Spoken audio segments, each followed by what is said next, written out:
കരുതുന്നു. പക്ഷെ മുഖ്യമന്ത്രിയുടെ പേരിലേക്ക് ചർച്ചയുടെ സമയമായിട്ടില്ല.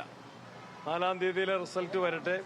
മുഖ്യമന്ത്രിയെ നിശ്ചയിക്കുന്നതിന് കോൺഗ്രസിന് വ്യക്തമായ ഒരു നടപടിക്രമമുണ്ട്. അത് ഞങ്ങൾ നേരത്തെ തന്നെ പറഞ്ഞിട്ടുള്ളതാണ്. ജയിച്ചു വരുന്ന MLA-മാരുടെ അഭിപ്രായം ഹൈക്കമാൻഡ് പ്രതിനിധികൾ വന്ന് ആരായും. അതിനുശേഷം കോൺഗ്രസ് ഹൈക്കമാൻഡ് ആലോചിച്ച് ഒരു തീരുമാനം പറയും. ആ തീരുമാനം കോൺഗ്രസിലെ എല്ലാവരും അംഗീകരിക്കും. അതാണ് അതിന്റെ കീഴ്വഴക്കം. അതിനായിട്ട് കാത്തു നിൽക്കണം. അതിനിടയിൽ ചില സോഷ്യൽ മീഡിയ ഫേക്ക് അക്കൗണ്ടുകളിലൂടെയാണ് ചില പേരുകൾ പ്രചരിപ്പിക്കുന്നത്. അത് ശരിയല്ല. അതിലാരും കുടുങ്ങരുത്. എല്ലാവരും ഒറ്റക്കെട്ടായിട്ട് അഭിപ്രായങ്ങൾ ഉണ്ടാകാം, വ്യത്യസ്ത പേരുകളുണ്ടാകാം. അതൊക്കെ തക്ക സമയത്ത് തക്ക വേദിയിൽ പറയുക. അതിനു മുൻപായിട്ട് ഇത്തരം കാര്യങ്ങളിൽ ഒരു ചർച്ചയിലേക്ക് പോകേണ്ട യാതൊരു ആവശ്യമില്ല.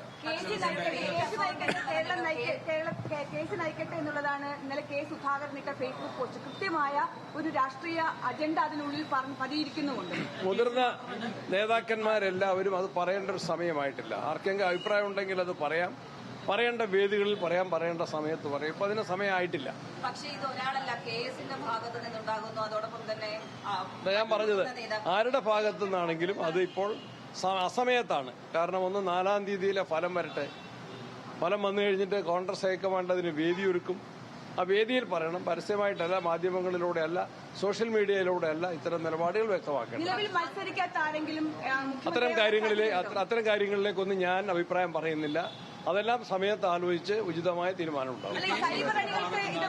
അതായത് രണ്ടാം നേതാക്കൾ അല്ലെങ്കിൽ പുതിയ തലമുറയിലെ നേതാക്കളൊന്നുമല്ല, മുതിർന്ന നേതാക്കൾ തന്നെ ഇത്തരത്തിൽ പരസ്യമായി ഒരാളെ പിന്തുണച്ചുകൊണ്ട് അതും ഞാൻ പറഞ്ഞല്ലോ, ആരാണെങ്കിലും പറയേണ്ട സമയത്തും പറയേണ്ട രീതിയിലുമാണ് പറയുന്നത് ഉചിതം. അതാണ് എന്റെ അഭിപ്രായം. അത്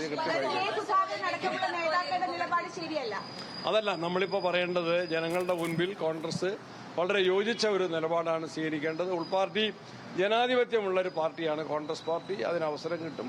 മുതിർന്ന നേതാക്കന്മാർക്കെല്ലാം അതിന് അവസരം കിട്ടും. ആ അവസരം ഫലപ്രദമായിട്ട് വിനിയോഗിക്കണം.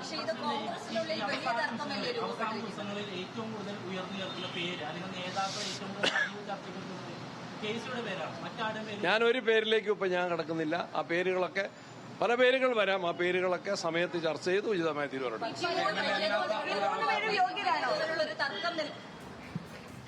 ശരി, മാധ്യമപ്രവർത്തകർ മറിച്ചും തിരിച്ചും ഒക്കെ ചോദിച്ചിട്ടും നിലപാടിൽ ഉറച്ചു നിൽക്കുകയാണ് സണ്ണി ജോസഫ്. പറയേണ്ട സമയത്ത് കൃത്യമായി നിലപാടുകൾ പറയും. ഒപ്പം തന്നെ ഈ സമയത്ത് ആരാണെങ്കിലും ഈ മുഖ്യമന്ത്രി ചർച്ചകളിലേക്ക് പോകുന്നത് അത് അത്ര നല്ല കാര്യമല്ല എന്നുകൂടി KPCC അധ്യക്ഷൻ പറഞ്ഞു വയ്ക്കുന്നു. പ്രിയപ്പെട്ട